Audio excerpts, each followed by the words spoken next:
Le pacu-javi fait partie des sports traditionnels pratiqués en Indonésie. C'est en quelque sorte une compétition de taureaux qui est pratiquée lors d'un festival célébré durant la fin de la saison des moissons. Il se déroule particulièrement dans le Tanah Datar Nagari en Sumatra occidental. Il faut dire qu'il s'agit d'un spectacle attrayant. D'ailleurs, un grand nombre de locaux et de touristes y assistent chaque année. Si on revient dans le passé, il faut dire que la culture pacu-javi est apparue il y a des centaines d'années. Cette pratique a été une forme de gratitude envers les gens après la récolte du riz, sachant que la population vit de l'agriculture. Selon la tradition, ce sport doit être pratiqué en altitude, notamment à plus de 800 mètres.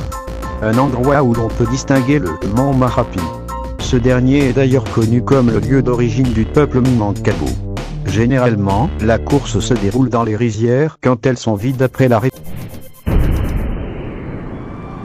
Le relais derby se pratique en patin à roues non aligné. Il est né au milieu de la Grande Dépression, en 1929, à Chicago, lorsque son inventeur, le promoteur Leo Seltzer, eut l'idée de simuler un marathon Los Angeles-New York sous l'œil des caméras sur une piste circulaire et couverte. Les équipes composées d'un homme et d'une femme devaient parcourir pas moins de 57 000 tours. I'm very surprised to see that there were so many countries entered, and even the energy, even though the scores were so lopsided, they loved it, and it's just great to be a part of something on the ground floor about to explode, and it's just so empowering to women. I love to be a part of it.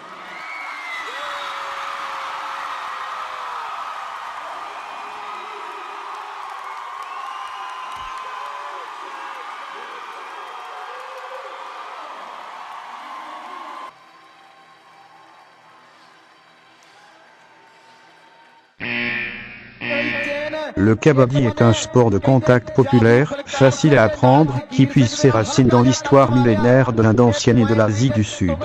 Les règles de base du kabaddi sont simples. Deux équipes de 7 joueurs s'affrontent dans une grande arène carrée pendant demi-temps de 20 minutes chacune. Les joueurs de chaque équipe, chacun leur tour, traversent la ligne médiane du terrain pour arriver dans le camp adverse, ils touchent les membres de l'autre équipe et retournent dans leur camp. Plus les membres de l'équipe adverse sont touchés, plus ils marquent de points, mais si l'équipe adverse les empêche physiquement de retourner dans leur partie du terrain, ils ne marquent aucun point. Le jeu nécessite vitesse, réactivité et force pour plaquer et résister au plaquage quand on attaque. C'est aussi un exercice tactique pour juger ou non de l'intérêt d'attaquer et ainsi prendre le risque de perdre un joueur ou de défendre pour réduire le nombre des joueurs adverses encore sur le terrain. C'est un jeu à la fois collectif pour la défense et individuel pour l'attaque. Jouer au kabaddi ne réclame ni matériel, ni grande surface. Main nue, pieds nus, pas besoin de maillot spécifique, leur aidé est toujours identifié. On peut décider de réduire le nombre de participants si besoin. Les filles jouent également au kabaddi.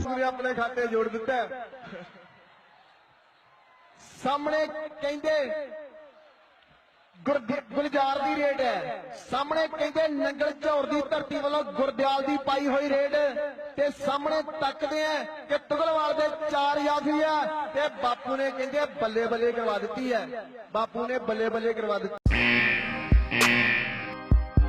Le dambe est un art martial traditionnel des populations Hausa au nord nigérian.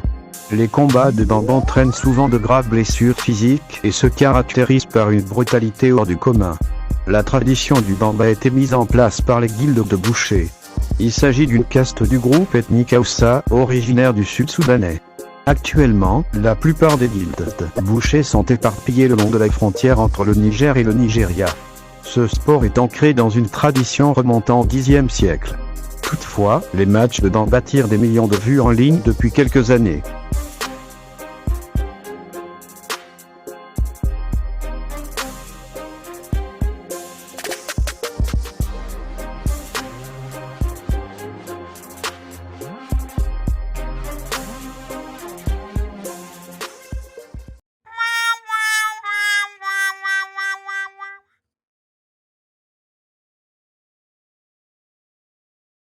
Le chessboxing est un sport tout jeune. Simplement parce qu'il est né de l'imaginaire du dessinateur Enki Bilal. C'est en effet en 1992, dans Froid Équateur, dernier opus de la trilogie Nicopole, et Casterman, que le monde découvre cette discipline fictive où le héros, Nicopole, remporte un combat épique alliant la force de la boxe et l'intelligence des échecs. 30 ans plus tard, le chessboxing est désormais un sport bien réel combinant boxe anglaise et jeux d'échecs. Déroulement d'un duel de chessboxing. Le match, duel, ou combat, est composé de 6 rounds d'échecs et 5 rounds de boxe, soit 11 rounds au total. Ces séquences d'affrontements sont alternées, et le match débute toujours par un round d'échecs. Un round d'échecs dure 4 minutes, ce qui laisse au total 12 minutes par participant. Les parties sont rapides, on appelle ça un blitz. À noter que les parties longues aux échecs peuvent durer plusieurs heures. Un round de boxe dure quant à lui 2 minutes. Le temps est là aussi raccourci, d'1 minute en l'occurrence. Un round de boxe anglaise dure classiquement 3 minutes. 1 minute de pause sépare 2 rounds successifs, permettant aux athlètes de se conditionner pour passer des échecs à la boxe, et inversement.